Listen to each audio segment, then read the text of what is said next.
Hello, today I'll be going through how to attach this Nintendo Switch crystal case to your Nintendo Switch console.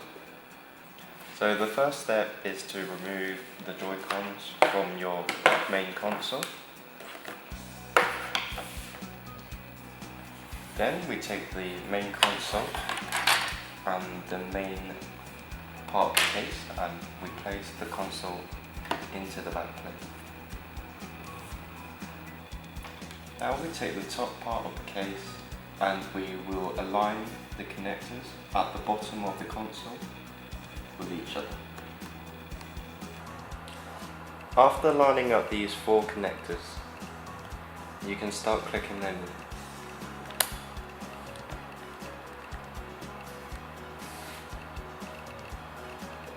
Now switch to the top of the console and repeat the steps.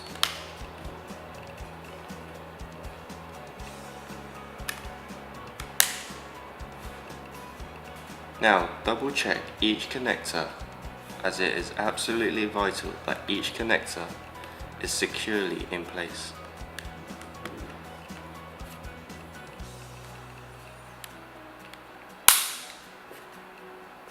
Now take your Joy-Con and repeat the same steps.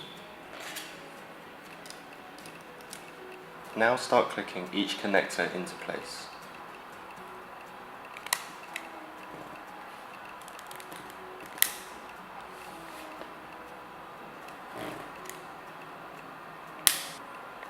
Now you're good to go.